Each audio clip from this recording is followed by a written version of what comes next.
I walked into the banquet hall and the room went quiet. Adrian was not at my side. He sat 2 tables away with his colleague, smiling like a movie star who never pays for his tickets. A host raised a glass to their new beginning, and someone laughed a little too loudly. I set a thin envelope on the linen. Adrian smirked. He always smirked. Then he read the first line and his face drained to chalk. Chairs scraped. His mother's hand froze over the cake knife. The jazz band sounded ridiculous. A month earlier, Adrian emptied our daughter's college fund, disappeared with his lover, and left me with a sink full of dishes and a silence that felt like winter.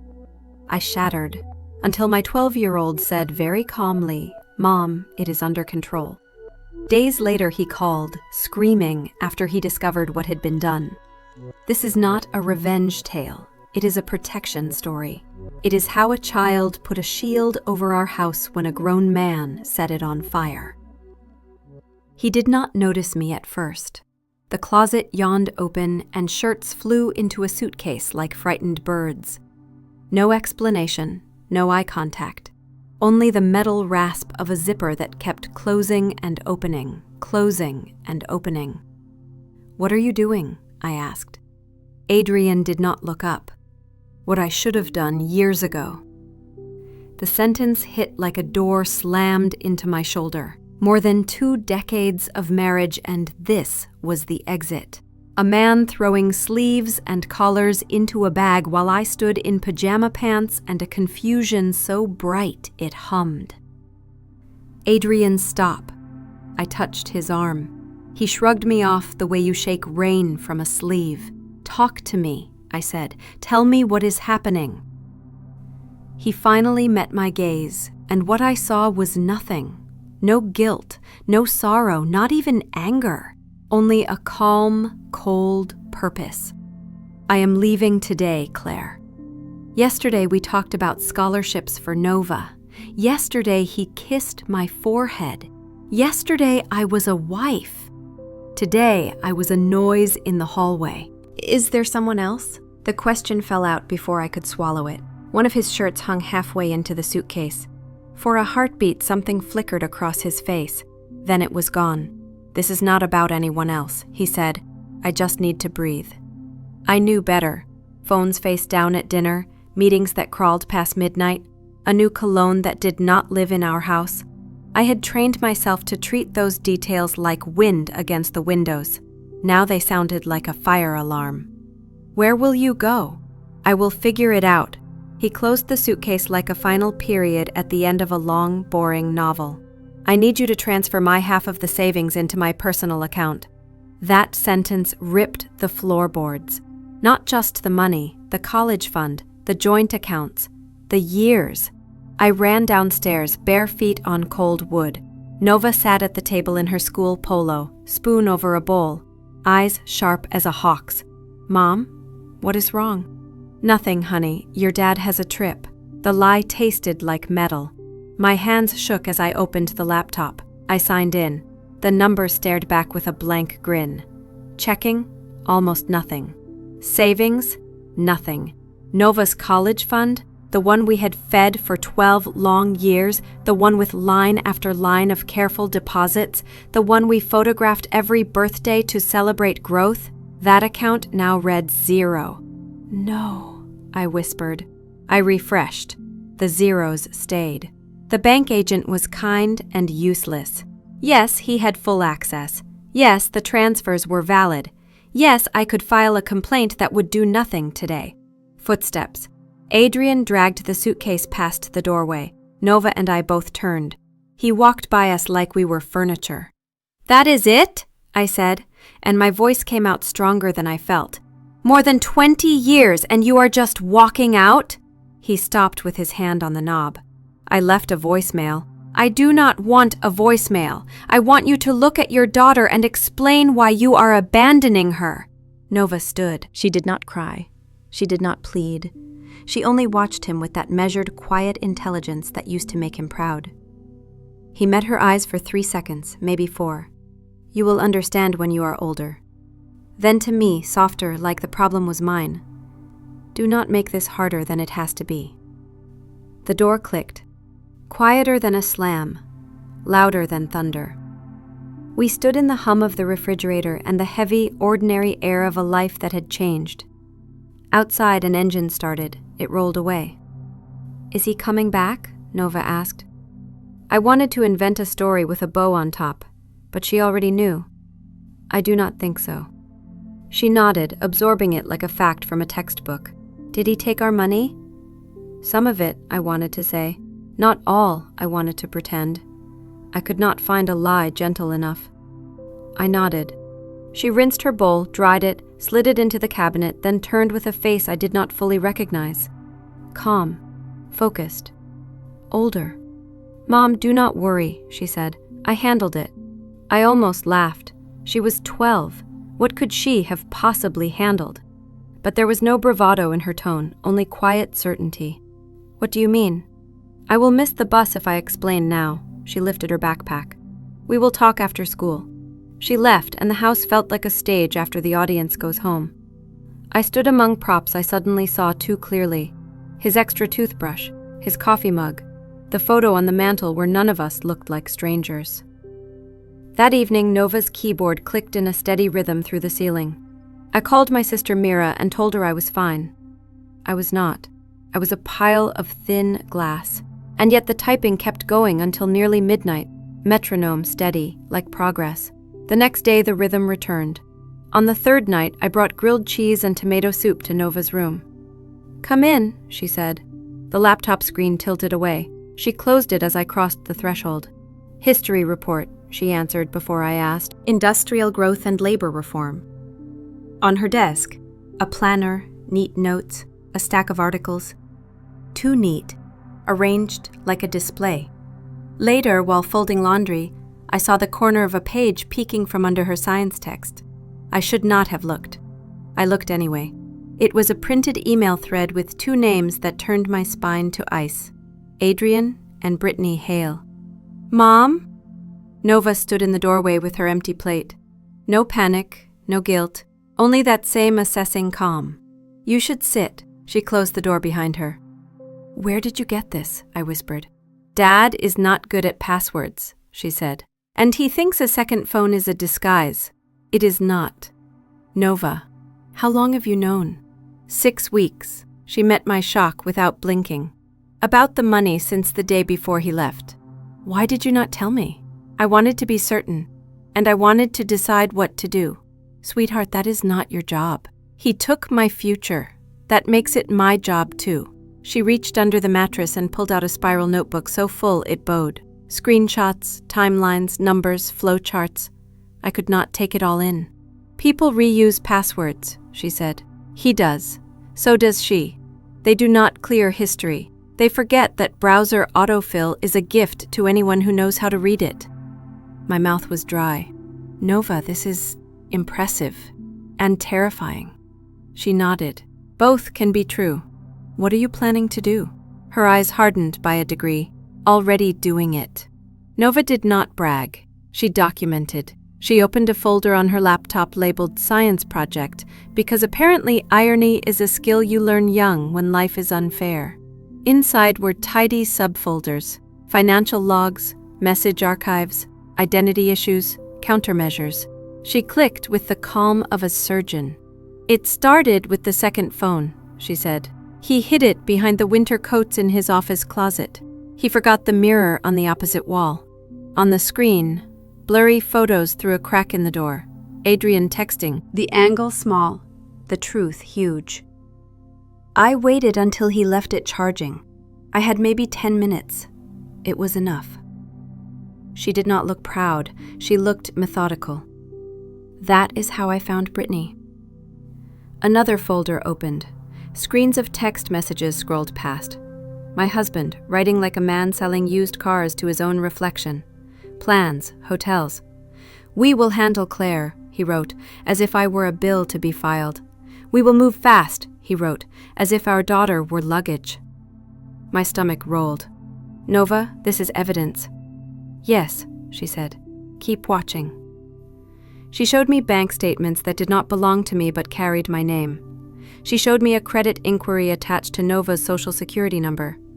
She showed me a mortgage pre-approval in a sunny county far from our town of Harbor Point, with a down payment equal to the number we had cheered every birthday with cake and candles. $75,000. Identity theft, I said, hearing the weight of the term as if for the first time. Fraud, she added, but it is not finished. She opened the countermeasures folder. It contained neat, relentless order. Dispute letters to credit bureaus, affidavits for stolen identity, complaints to a state banking division, a packet labeled Employer Notice, Brittany Hale, with screenshots that linked transfers from client accounts to a private wallet, then to a shared card. How did you... Her password, Nova said. Her last name plus the year she graduated, because she loves that year. Her public profile gave me the rest. People broadcast puzzle pieces and hope no one loves puzzles. You broke into systems, I said. I heard the tremble in my own voice. Nova, this is illegal. She took from elderly clients, Nova said, level as a ruler. He took from me. I did not take anything. I gave truth to people who needed it. I could not decide if I was more frightened by what had been done to us or by the competence of the 12-year-old in front of me. What now? Now we wait, she said. I sent evidence to her firm, to the board that licenses her, to her landlord who forbids illegal activity in the lease she did not read. I froze the fraudulent accounts tied to my name and yours. The mortgage app flagged itself once the credit freeze landed, and I placed a fraud alert so any bank that tries to touch us will call first. I stared. You did all of this when? Over the last 3 weeks? How did you even know how? Tutorials, forums? The internet is not only for dances and cat videos. She hesitated, then added, I practiced on my own accounts, strengthened them, then I built a kit. A kit? For other families, she said. But that is later. The phone rang the next afternoon while I was washing mugs that did not belong to me anymore. I wiped my hands and saw Adrian's name bloom on the screen. Claire, he said. His voice was strained, like a tight string. We need to talk. Something strange is happening. I kept my tone flat. What kind of strange? My bank froze my accounts. They said there is a federal review. Brittany was escorted out at work. Someone sent lies about embezzlement.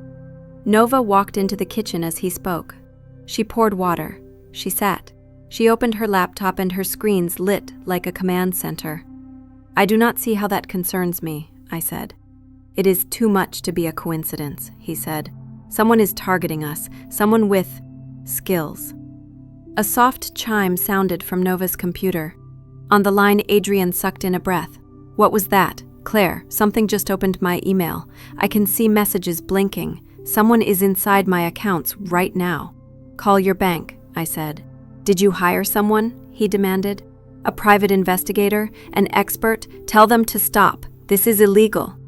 Nova shook her head once, eyes on the screen, fingers moving like a pianist. I did not hire anyone, I said, which was the truth. Keys rattled on his end. An email just sent itself to my boss, he gasped. From my address. They are posting things on my socials, documents, private messages. Then you should probably tell the truth, I said. The police said if the documents are real, it is whistleblowing, he said, and I could hear his mind turn that word around like a stone in his mouth. Claire, I was going to put the money back. We had an opportunity. Brittany's father would help me open my own firm. We would be rich. I would pay for Nova's college 10 times over. Nova closed her laptop with quiet finality. She stepped beside me and lifted the phone from my hand. Hi, Dad. Nova, thank God. Listen to me. Someone is doing terrible things to me. They are making me look like a criminal. You took $75,000 from my college account, she said. No anger, no heat, just the line that mattered. You used my identity to secure a loan. You applied for a house with Brittany in a county where palm trees do not know winter. There was a silence long enough to count my breaths. Who told you that? No one. I found it. You are 12, he said, as if age were a spell that could turn facts into smoke. "You do not understand. I understand that you committed crimes. I understand that you chose a woman who steals from clients. I understand that you planned to vanish and leave us holding debt." "You are confused," he tried. "I am not," she said. "I am watching." He began to plead. He said he loved us. He said he never meant harm. He said an investment was guaranteed. He said regret. He said excuses. "You taught me something," Nova said. "You taught me that people who are supposed to protect you sometimes choose themselves instead. So I chose us." She ended the call. The kitchen went very, very quiet. She slid the phone across the counter and returned to her chair. "He will not call back," she said. "How do you know?" "Because I am watching, and now he knows." That night I lay awake and listened to the keys in Nova's room. Not frantic, not gleeful, intent. I should have felt only fear. What I felt, buried under the worry, was a small, fierce spark of relief. Morning returned like it always does, pretending nothing has changed. Nova came down at 7:15, dressed, backpack zipped, lunch packed. She kissed my cheek. "Have a good day." "Are you okay?" I asked, catching her wrist. Her skin was warm, ordinary, alive. She tilted her head, considering. "I am fine. Are you?" I was not, but I could not gift her my brokenness and call it love. "Just checking on you." "I know." She squeezed my fingers. "Really, I am okay." She moved through the week with that same unsettling competence. Homework, dishes, a polite laugh at a joke that was not funny. At night, the typing returned. After midnight, it stopped. In the mornings, she looked rested. I did not. On Friday, I found a new folder in our shared cloud drive. Its title was plain: Family Safety Starter Pack. Inside lay checklists, sample emails to banks, instructions on freezes and fraud alerts, a simple guide to stronger passwords, and a page labeled Red Flags at Home. The first line read, "Face down phones at dinner are not shyness." "Where did this come from?" I asked at dinner. "I'm writing a guide," she said. "If it helps one family avoid what we went through, it is worth the time." "Are you ashamed of what you did to your father?" The question surprised both of us. She took a breath. "No, I am sad about who he chose to be, but I am not ashamed of telling the truth." I scheduled therapy for both of us with Dr. Patel, who specializes in grief and gifted kids. The office was painted in quiet blues. Nova walked in like it was a meeting. She sat up straight and described events in clean lines. How she discovered the second phone, how she documented, how she filed, froze, and reported, how she felt. Satisfied that there are consequences, relieved that we are protected, and angry that protection had to come from a child. "Do you feel afraid?" Dr. Patel asked. "I feel prepared," Nova said.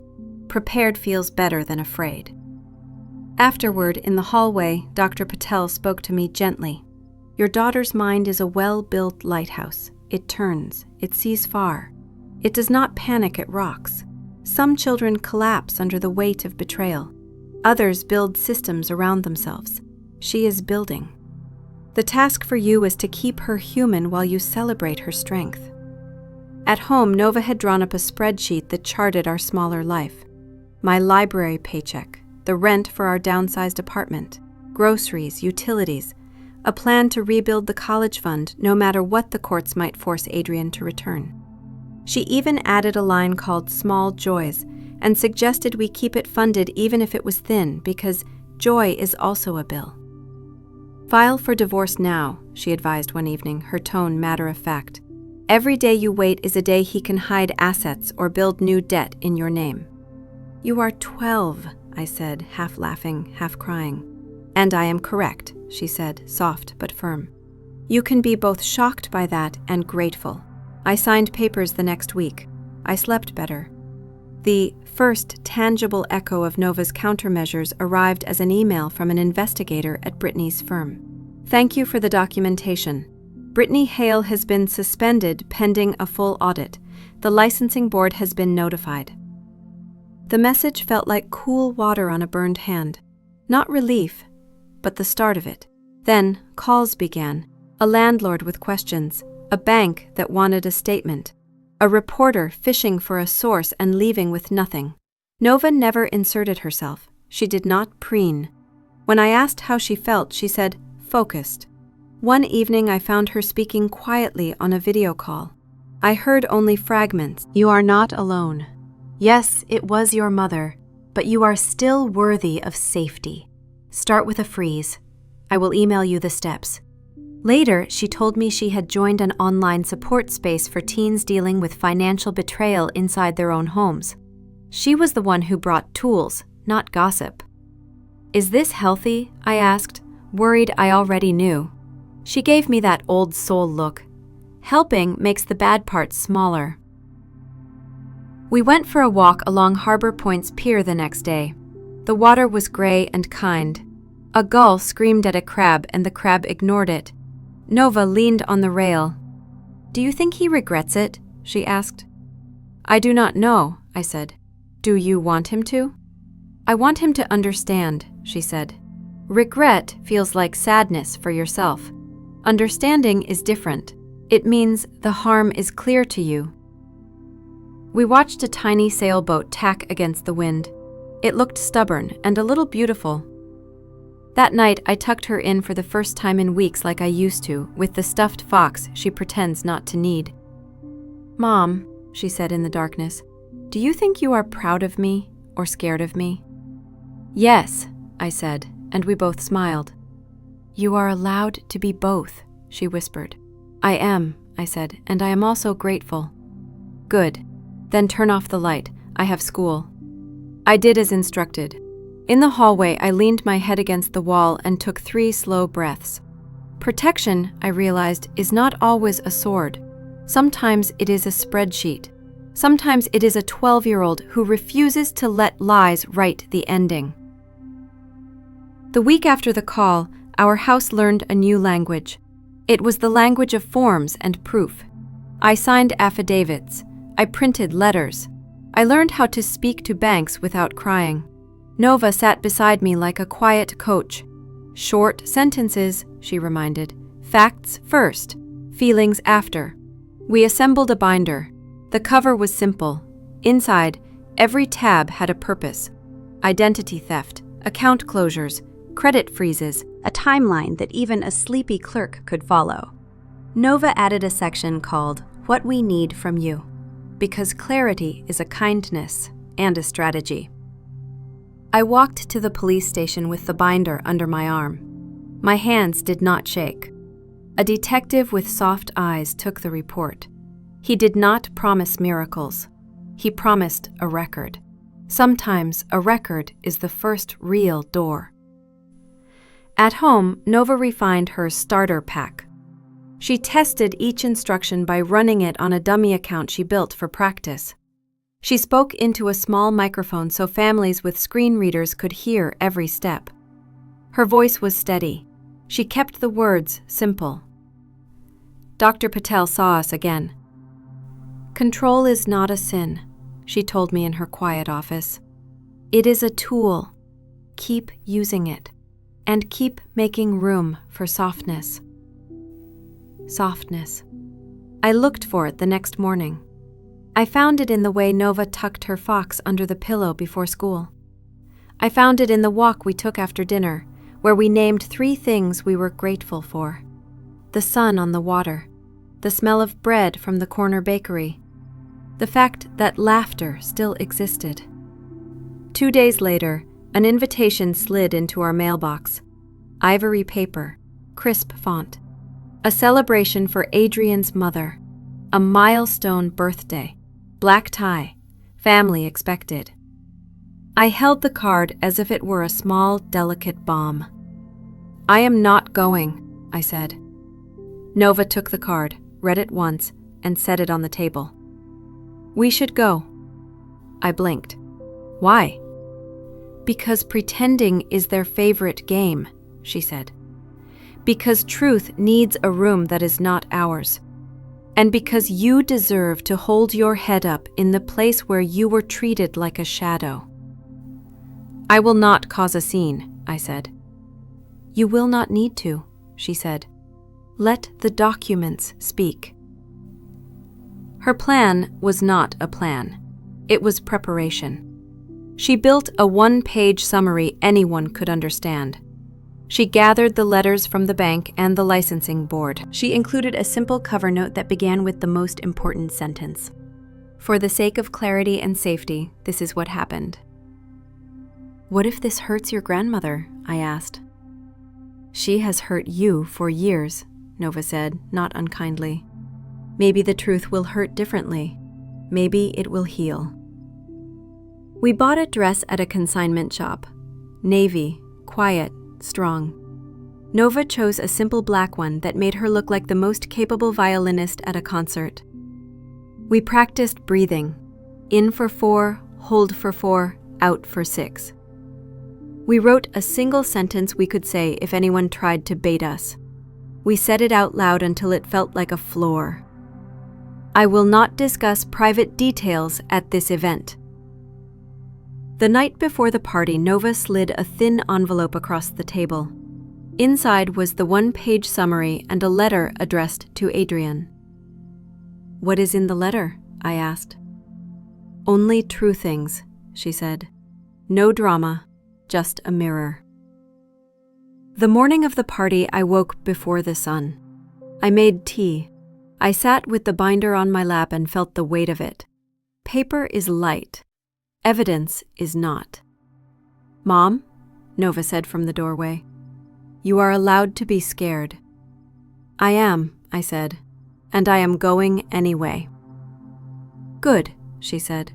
"That is bravery." We arrived a little late on purpose.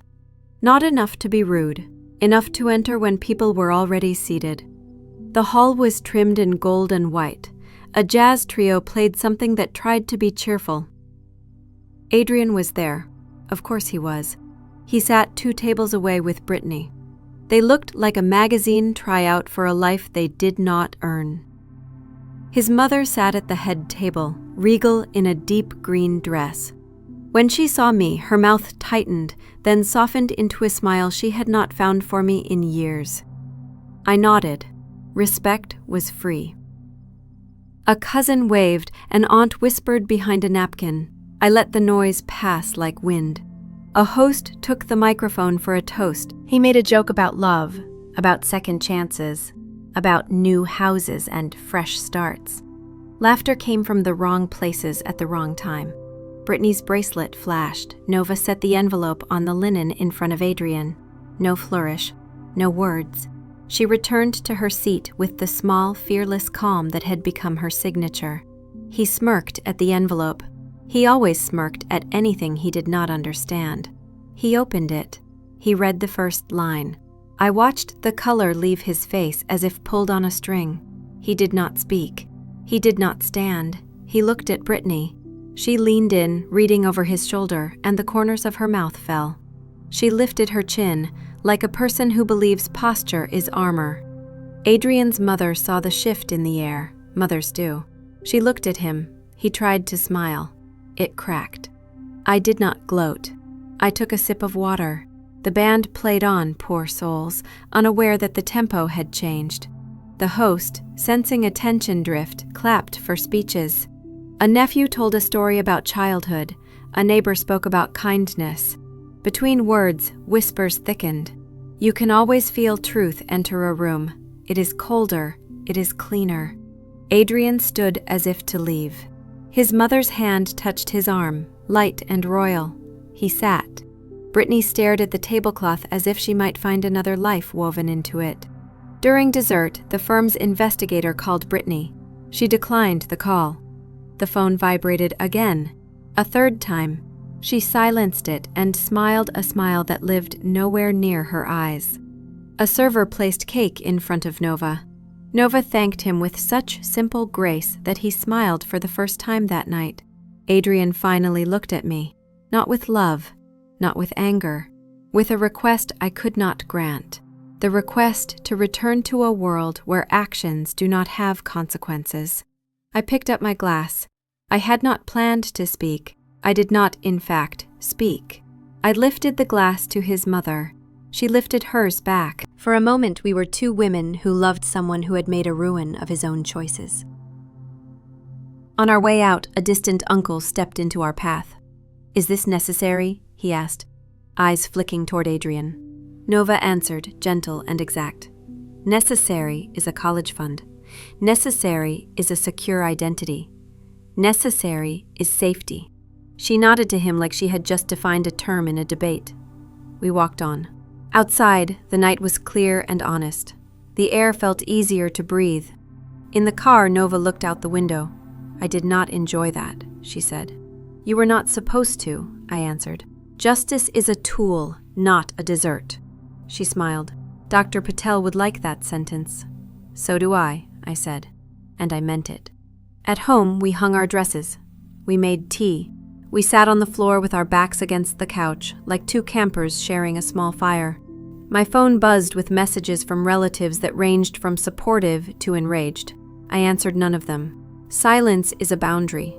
It does not need exclamation points. Before bed, Nova checked our accounts, our freezes, our alerts. All tight, all calm.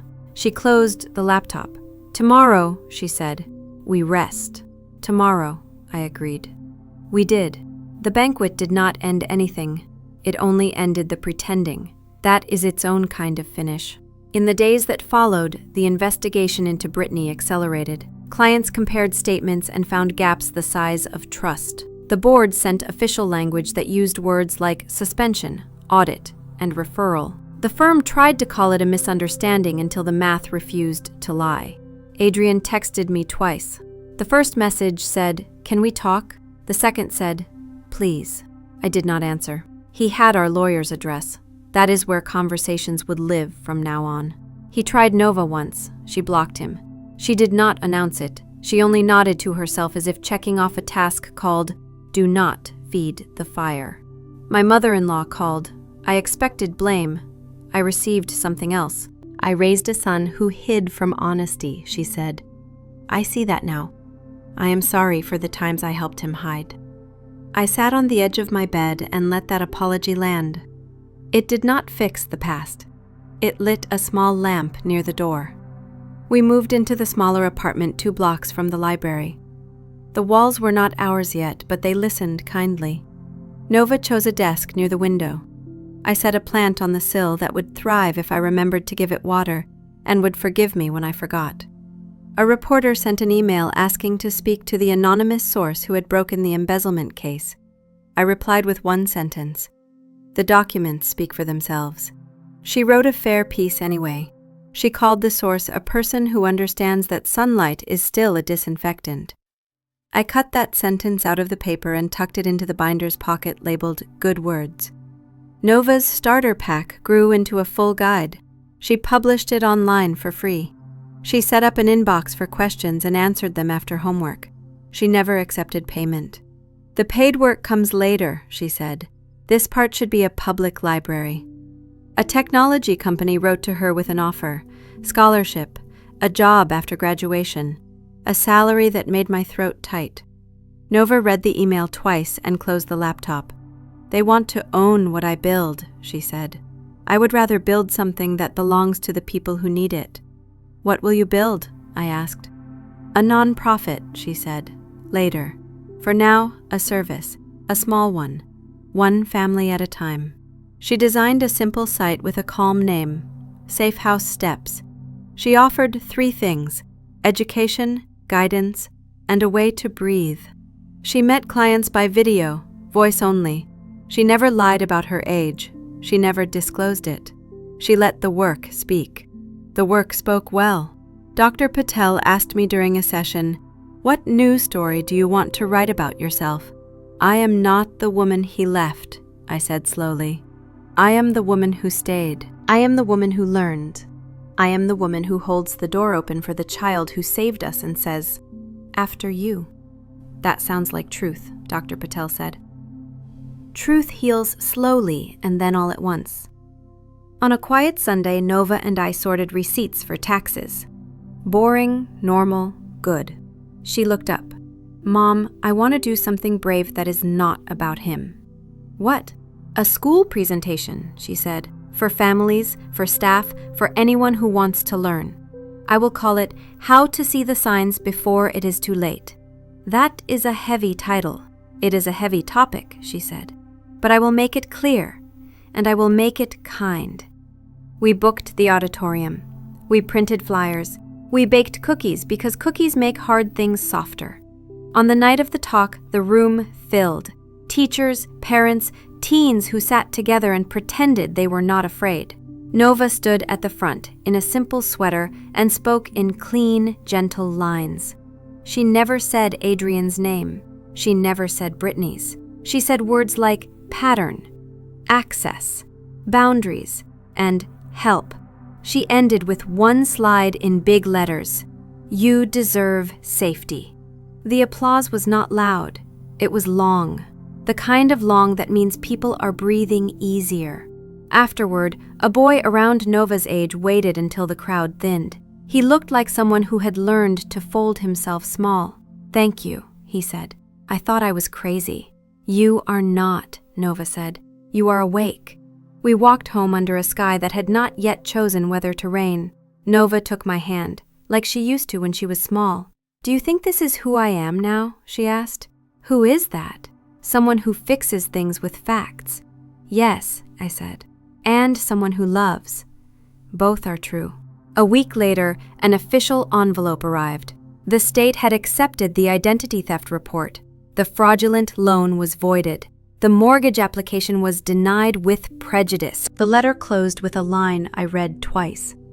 "Thank you for your careful documentation." I set the envelope on the table. Nova read it. She did not cheer. She smiled, a small, real smile. "We are safer," she said. "Yes," I said, "we are." That night, as I turned off the kitchen light, I realized the house felt watchful in a new way.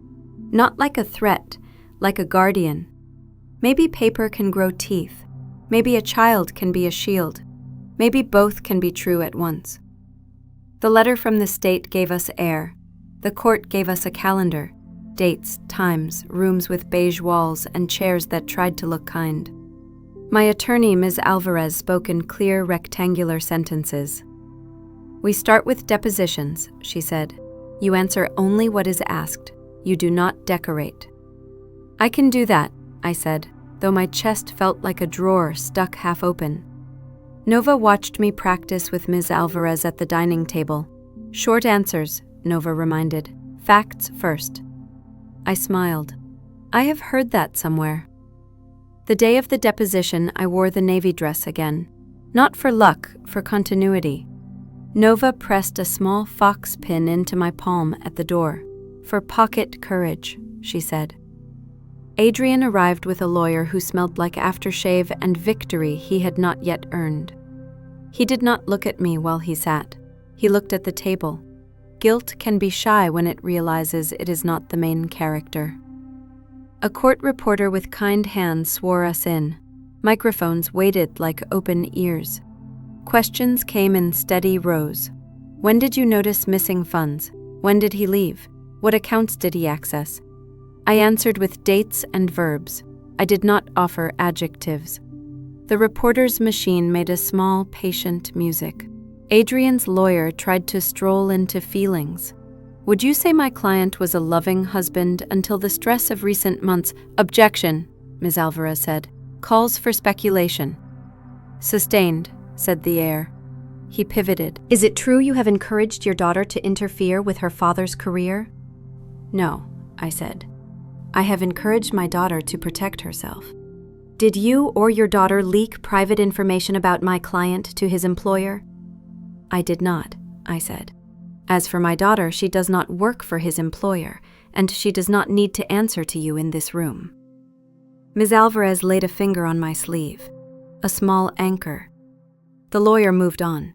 When it was Adrian's turn, his voice tried to be smooth. It came out gravel. He said he had intended to repay. He said he had been misled. He said Brittany had promised. He said he was sorry that feelings were hurt. Money was not a feeling, Ms. Alvarez said. Where is it now? He looked at the table again. Gone. After, in the hallway, he stood near the water fountain like a student who had not studied enough. Claire, he said, we could make this easier. I waited. If you withdraw the identity theft report, he said, I can find a way to. No, I said. You will make me an enemy, he said softly. I thought of Nova's steady keys at midnight. I thought of the binder's weight. I thought of the fox pin warm in my fist. You did that work yourself, I said, and walked away. At home, Nova had made lentil soup. She ladled it with ceremony. How did it go? I told the truth, I said.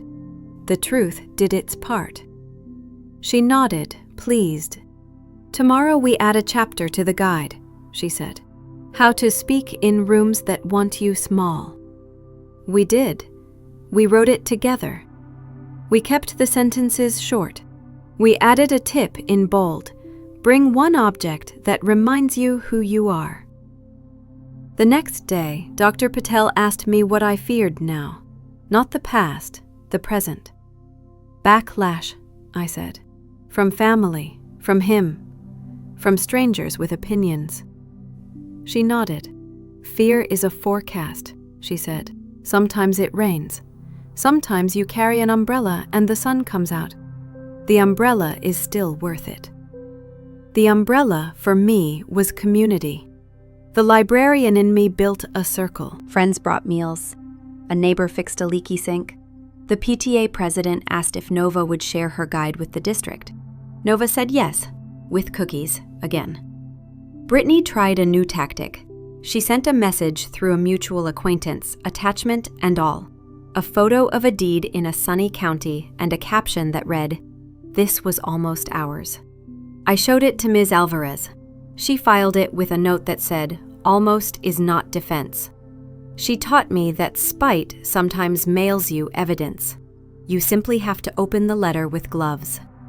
On a gray Tuesday, I found a small box at our door. Inside lay the bracelet Brittany had worn at the banquet. A card said, "He cannot pay me back. Maybe you can." There was no return address. I set the box on a shelf we use for odd things we have not named yet. "What will you do with it?" Nova asked. "Keep it," I said, "as a lesson." "What lesson?" "That expensive does not mean valuable," I said, "and that not everything handed to you belongs to you." Nova smiled like a teacher whose student found the point. That weekend we went to the farmer's market.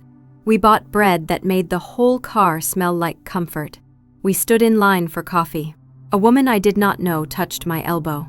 "You do not know me," she said, "but my sister is one of the clients your daughter's guide helped." "Thank you." I cried a little. She did too. We were strangers, and not strangers at all. On Sunday night, Nova taped a new page to the refrigerator. House rules. There were only 3. 1. We tell the truth even when it is heavy. 2. We rest on purpose. 3. We do not shrink to make other people more comfortable. I signed at the bottom. So did she. The next morning, I woke and realized something had shifted inside me. I was not waiting for the other shoe to drop. I was buying shoes that fit. I did not want to go. Of every event on the calendar, the hospital fundraiser felt like a room built to make people like us feel small. But the library had donated a family literacy basket to the silent auction, and my supervisor asked me to represent us at the table. "It matters that they see we care," she said. She was right. I went. The gala was all glass and light and the soft clink of cutlery. A string quartet tried to compete with conversations about renovations and wings named after donors. I stood by the auction table and explained our basket to anyone who paused. Storytime kits, a library card sign-up, a pass for museum day, Small doors into big worlds. A man in a tuxedo stalked with a practiced smile. "This is wonderful," he said. His name tag read, Dr. Rowan Hale. My stomach registered the last name before my eyes admitted it. He was Brittany's father. He did not recognize me. Why would he? He knew his daughter's glossy version of our lives, not the unvarnished one. He asked about the library. He asked about after-school programs. He donated on the spot with a flourish that said generosity and a calculation that said public. Then he saw Nova, who had come with me to help. His smile widened. "And who is this?" "My daughter," I said. "Nova." "Bright name," he said. "I am very involved in youth mentorship." He handed her a card without asking if she wanted one. "If you ever need opportunities," Nova took the card. "Thank you," she said. Her tone was neutral as a glass of water. She looked at the card, then at him. "You are Dr. Hale." "I am," he said, proud of it. "You are Brittany Hale's father," she said evenly. His face changed by a degree you would miss if you were not paying attention. He blinked once, slow. "Yes," he said. Nova nodded. "Then you should know that the board will likely publish their decision within 2 weeks," she said. "You should also know that several of her clients have retained counsel." The music swelled. The air thinned. He looked at me as if I had planted a device. "I do not discuss private matters," I said, and turned a page in the auction catalog. He leaned closer to Nova as if she were a colleague at a conference. "I do not know who has filled your head with, 'My head is full of facts,'" Nova said softly. "Yours should be too." He drew back as if she had pressed a cool hand against a fever. For a breath I saw not a surgeon, not a father, but a man who built a life on certainty being asked to feel the floor move. He opened his mouth. He closed it again. He left. "Was that wise?" I asked after he vanished into a knot of donors. "It was kind," she said. "He can prepare now." The evening dragged. It was not ours to enjoy. We did our job. We smiled when people cared. We smiled when they did not. We left before dessert. At home, I made cocoa. Nova sat at the table and drew shapes on a napkin with a spoon. She looked smaller than her voice had sounded. "That was a lot," I said. She nodded. He looked like the kind of man who thinks consequences are unprofessional. "Consequences are personal," I said. "That does not make them unprofessional." She grinned. "Put that on the fridge." The next day, a letter arrived from Dr. Hale's office. It was crisp and defensive and offered no apology. It said our behavior at the gala was inappropriate. It said we had embarrassed ourselves. It said we should refrain from public commentary. Ms. Alvarez laughed when she read it. "They want you small," she said. "Decline." We did not respond at all. A week later, a different letter arrived. This one was from the board. Brittany had been officially stripped of her license pending criminal proceedings. The phrase public trust appeared twice. The phrase pattern of misconduct appeared 3 times. I thought of Dr. Hale. I thought of the way men in glass rooms dislike cracks. I felt an odd, uncharitable burst of relief, and then, just as quickly, the quiet ache of a family breaking, even if that family had harmed mine. Both feelings can live in one chest. Humans are large enough for that. Nova updated the guide. New section, what accountability can look like. She added a line in bold. Accountability is not a performance, it is a process. That night, while washing dishes, I realized I had stopped rehearsing arguments in my head. The inside of my skull was not a courtroom anymore. It was a kitchen, a window, a plant that needed water. We did not chase attention. Attention found us anyway. It started with a teacher who shared Nova's guide in a parent group. Then a principal posted it on the district site. Then a regional news outlet wrote a small piece about a local resource that makes a big difference. The headline used the word brave. Nova rolled her eyes.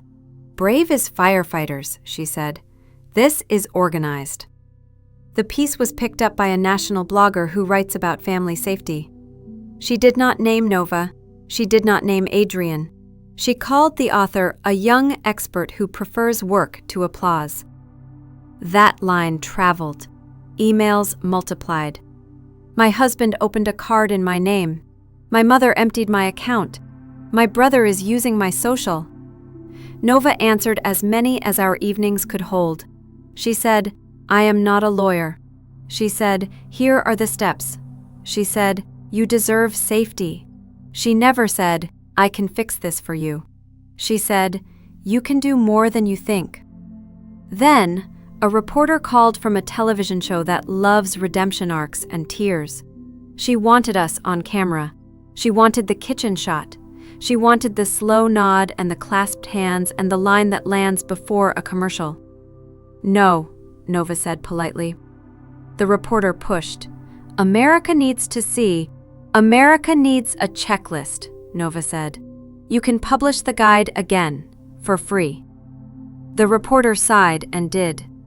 The post went viral. The comments were a flood. Some were kind, some were cruel, some were confused. The internet is a city with every neighborhood at once.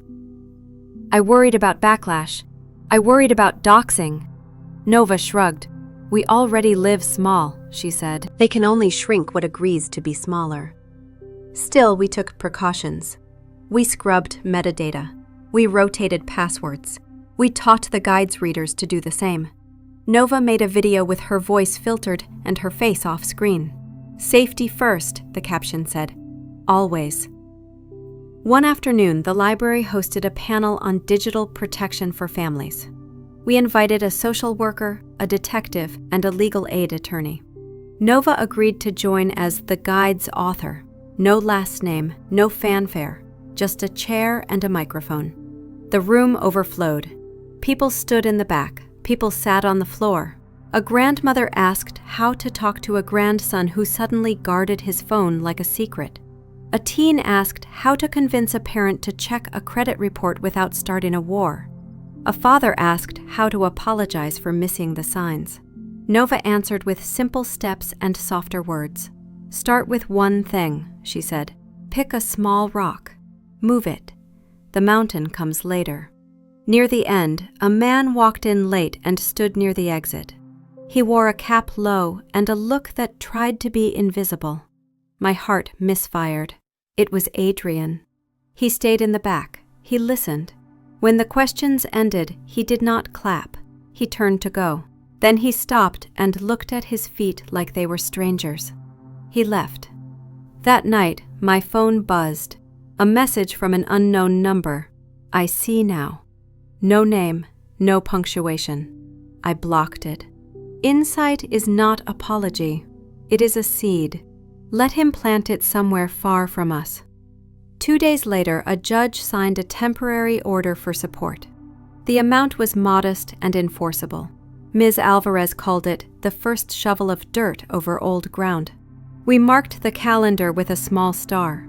Nova and I celebrated with takeout dumplings and a movie that did not try to fix anything. After, she opened her laptop and announced, "We are at 100,000 downloads." I stared. "From a kitchen table," I said. "From a spreadsheet and a choice," she said. "From a mother who kept showing up." I looked at her and felt the shape of pride without the edge of fear. It was a new feeling. I liked it. That weekend, we walked the pier again. The water was not kinder. We were stronger. A boy from the panel approached, cheeks pink with courage. "I froze my credit," he said. "My mom cried. Then she laughed. Thank you." "You did it," Nova said. "Thank yourself." On the way home, Nova asked, "Do you think we are done?" "With what?" I asked. "Turning bad into good?" "We are never done," I said. "But we are further than we were." She nodded, satisfied. "Then tomorrow I will rest." "You are allowed," I said. "House rule number 2. She smiled. And maybe we will buy a plant that forgives you twice." "Ambitious," I said. "Optimistic," she corrected. "Both are true." That night, I opened the binder to the pocket labeled Good Words and added a printout of a comment from the guide's site. For the first time, I feel like I am not crazy. I am just early. I stood in the kitchen and let that line settle. Sometimes survival is simply being early to your own rescue. In the quiet, a small sound came from Nova's room, not typing, humming, a song with no words yet. It felt like proof that we were moving from defense to life. The download counter kept rising. The court dates kept coming. Life is good at letting two truths walk side by side. Ms. Alvarez called with updates in a calm voice that made me believe in stares. "A preliminary hearing," she said, "then a status conference, then a motion on support." She paused. "There is also a civil case forming against Brittany from former clients." "Do we have to be involved?" I asked. "Only as witnesses if needed," she said. "You do not owe anyone your story. You owe only your testimony." That difference mattered. Nova nodded when I told her. "Testimony is a tool," she said. "Story is a gift. We choose when to give it." The morning of the preliminary hearing, the sky wore a clean blue that felt like confidence. I did not mistake the weather for a sign. I wore the navy dress anyway. Nova slid the fox pin into my palm. We both smiled. In the courtroom, time stretched and shrank. Lawyers shuffled papers. A bailiff spoke the same sentence he speaks every day. "All rise." We did. The judge entered. Her gaze was level and tired and kind. Adrian sat 2 rows ahead in a suit that fit him less than it once did. He did not turn. Brittany was not there. Her absence had a shape. The arguments were clinical. The facts were not. Ms. Alvarez told the court that a fund for a child had been emptied. That identity had been used as an instrument. That trust had been traded for a promise of fast wealth. Adrian's counsel tried to paint urgency, misunderstanding, a man under pressure who made poor choices with good intentions. The judge listened. She asked few questions. She set clear timelines. She used the word restitution and then, with precision, the word enforcement. Words can be scaffolding. These were. Outside the courtroom, Adrian waited by the staircase. He spoke without looking at me. "I am attending meetings," he said, "for decisions, for impulses." "I hope they help," I said. "Can I see Nova?" he asked. I heard Nova's steps behind me and kept my voice even. "You can petition for supervised visits," I said. "That is what the court allows." He flinched like the word supervised had sharp edges. He nodded once and left. I did not watch him go. I looked at Nova. "Are you okay?" I asked. She inhaled, held, exhaled. "I am okay," she said. Then she added, "I am also not okay." Both can live in one sentence. She is wise enough to let them. We walked to the plaza outside and sat on a bench that faced a city tree with leaves like unspoken advice. A woman approached with careful steps, as if asking permission from the ground. "Are you Claire?" she asked. "And Nova?" "We are," I said. She introduced herself as a legal aid attorney from another county. She had read the guide. She had used it to help a grandmother freeze a line of credit her son had opened in her name. "You saved her house," the attorney said. "We did not," Nova answered. "You did. We made a map. You drove." The attorney laughed, not because it was funny, but because it was true in a way that felt better than applause. She left us with a small card and a bigger feeling that we were not alone in the work. That afternoon, Dr. Patel asked me to imagine a future day without court, without forms, without the word fraud echoing in our walls. "What would you be doing?" she asked. "I would be shelving books," I said. I would be recommending a novel to a teenager who thinks she hates reading. I would be watering a plant before it asked. And you, Nova? Nova sat with her hands folded and her eyes steady. I would be teaching kids how to keep their digital houses locked, she said, and I would be playing the piano again. The piano had been sold the year money got thin. Dr. Patel noticed the flicker in Nova's face. We can find a keyboard, she said. A used one, small, enough to make your fingers remember. Nova smiled. It looked like sunrise. I did not know how we would make it happen. I knew we would. By evening, a neighbor messaged about a keyboard her nephew had outgrown. If you can pick it up, she wrote, it is yours. The universe sometimes moves like a librarian, quietly, in the right direction.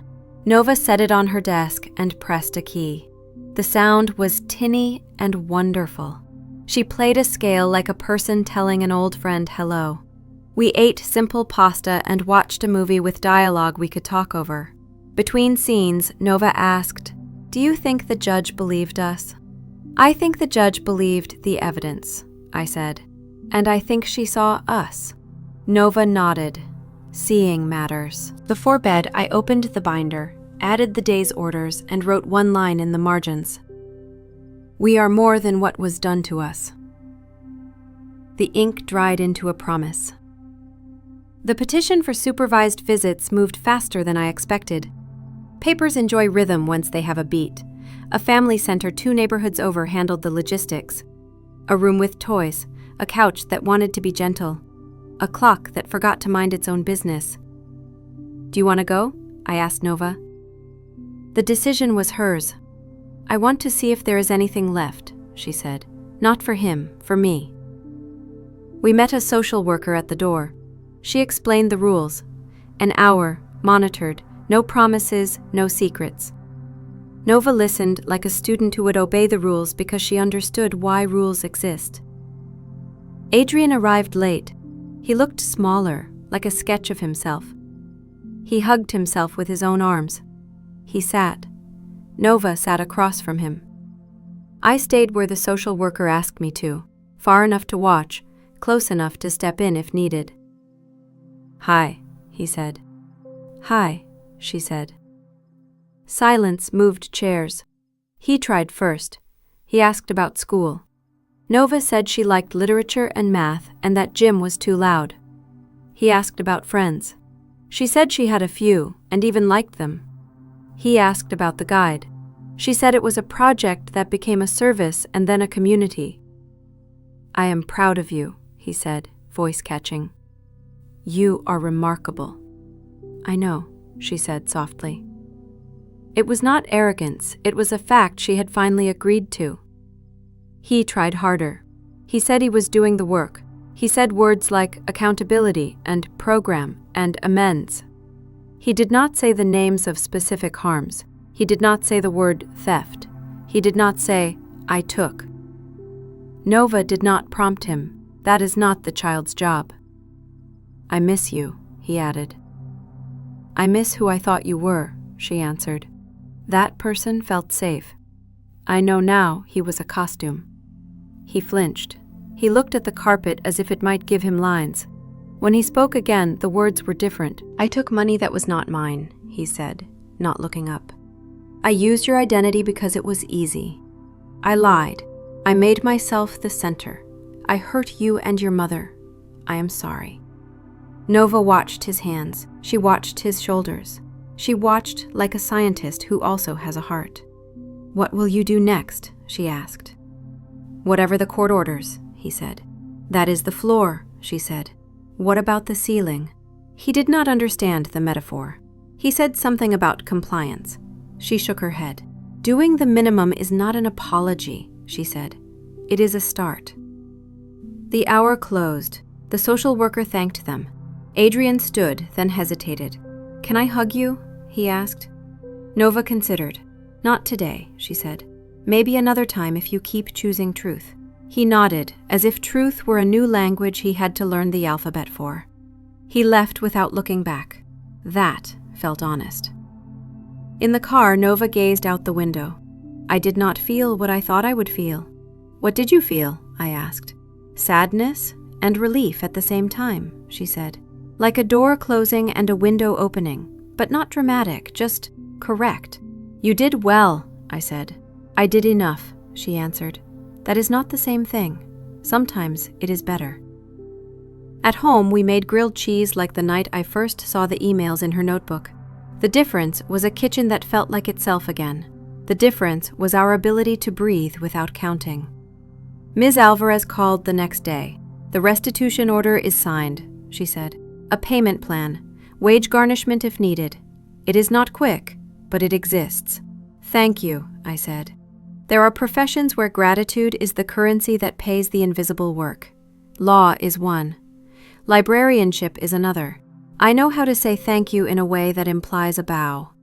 2 evenings later, I found a package with no return address. Inside was a small notebook with a dark cover and a single line written on the first page.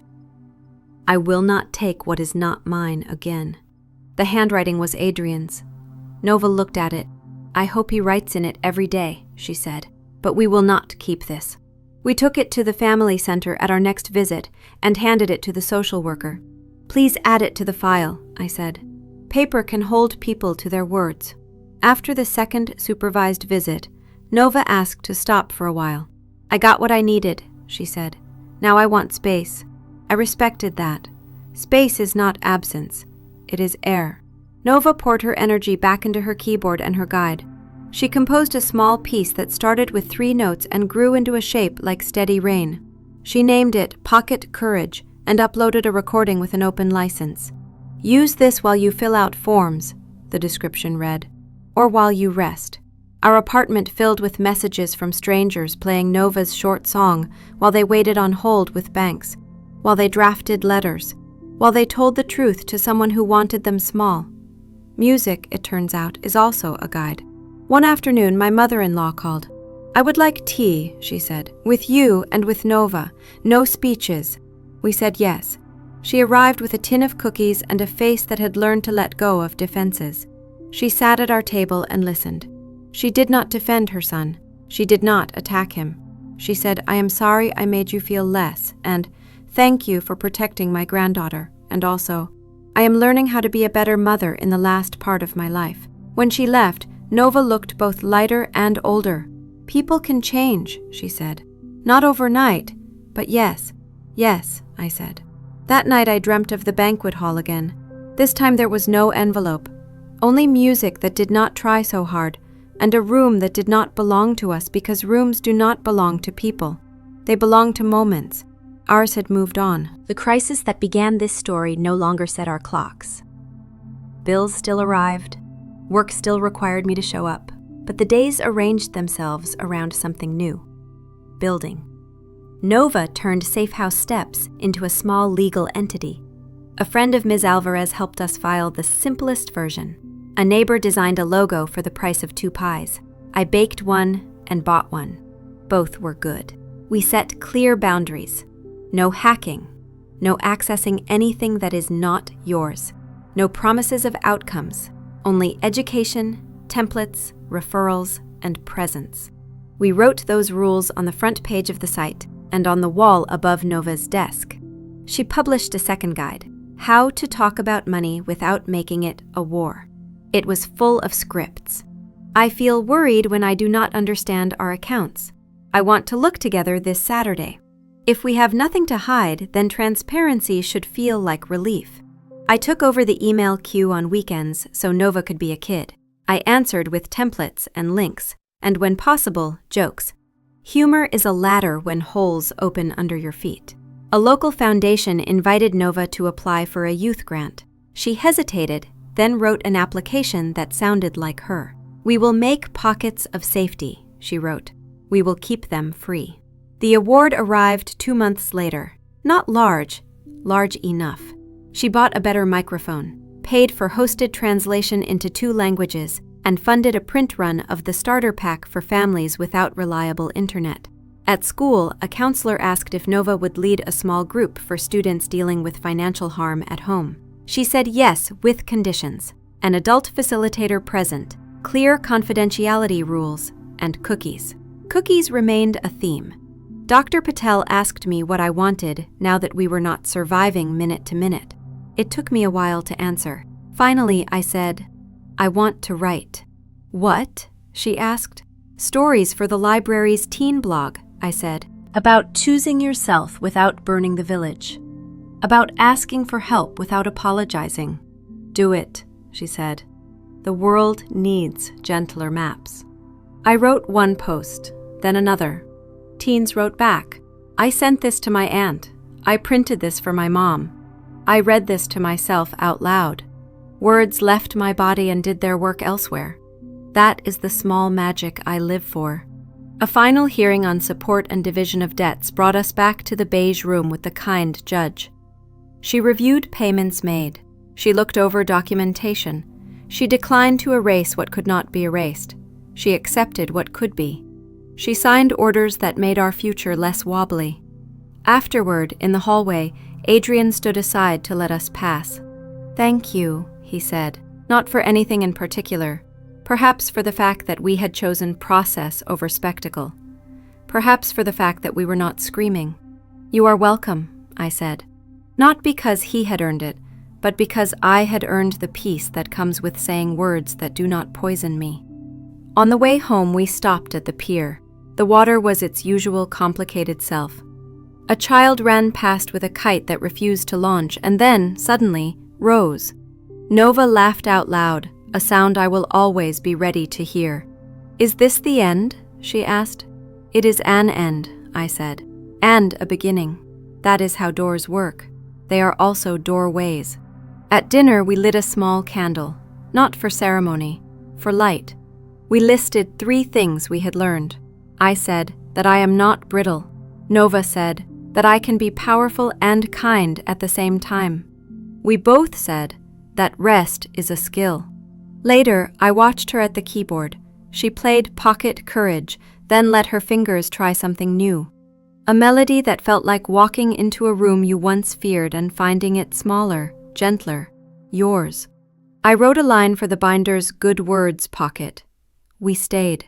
The next morning, the sun did what it always does. It rose without asking our permission. We thanked it anyway. Months later, an invitation arrived to speak at a regional conference for educators and social workers. I declined the stage. I offered a workshop instead. Small room, chairs in a circle, a table with handouts and tea. I opened with a sentence that still feels like a home key. "You cannot fix everything," I said. "You can build a place where fixing is possible." We practiced scripts. We practiced the phone call to a bank. We practiced saying no without rehearsing a paragraph of apology. We practiced the breathing that lets your voice come out steady. Nova co-led. She wore a simple sweater and the fox pin like a joke only we understood. She spoke about boundaries and checklists and the courage of small actions. She did not say her father's name. She did not say Brittany's. She said, "You deserve safety," and the room breathed like a single chest. At the end, a young teacher with tired eyes asked, "What do we tell a kid who thinks it is their job to save the whole family?" Nova answered without looking at me. "Tell them it is not their job," she said. "Tell them it is okay to protect themselves. Tell them they can ask for help without proving they deserve it first." She paused. "And tell the adults in the room to do their jobs." Applause would have been too loud for the feeling. People nodded. People wiped their faces. People took the guide and the cookies and carried both like tools. That night, at home, Nova set the fox pin on the dresser and looked at me across the room that used to feel like a cave and now felt like a porch. "Mom," she said, "we did not get what we deserved. We got what we built." "Yes," I said, "and we will keep building." She smiled and turned off the light. In the dark, the keyboard's power button glowed a small, faithful blue. I fell asleep to the quiet hum of a home that had learned how to watch over itself.